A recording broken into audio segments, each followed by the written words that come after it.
iyo saxaafadda oo dhammaantiin assalaamu calaykum waraxmatullahi wabarakaatu.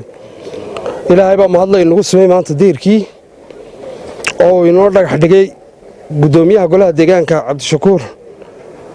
waxaan leeyahay Allah ka jisaysiyo sida degmada ugu dadaalaysana tii quruxsanaata Allah naga yeelo karta waxa loo qabanayo iyo muhiimadda ay ku fadhido.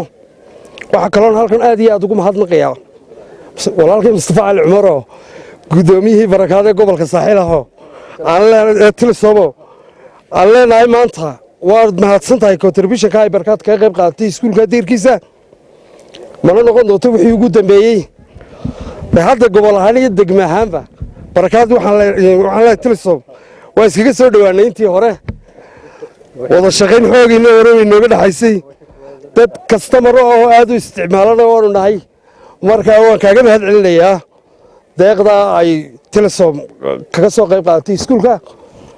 waxa kaloon lama ilaawana Cabdishakuur oo inoo dhamaystiraya oo dhabarka u ritay golaha deegaanka.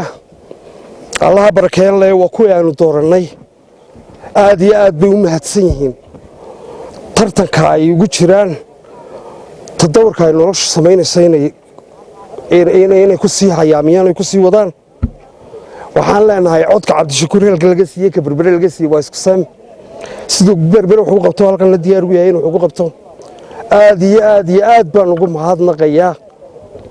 waxaan imka soo socdo isla degmadu waxaaba ku fiican tahay dib tan laga qaadanayo in la baabiyo gobol lagu celiyo degmadeedii hore wax badan bay ku weydi iska bedelka qaran ku sameeyay xeerarka dalka oo nasiib darro halkii aan ku sii soconay hadii la yiraahdo isbedel baa laga sameeynaya aad iyo aad baan arrintaas noogu xunahay.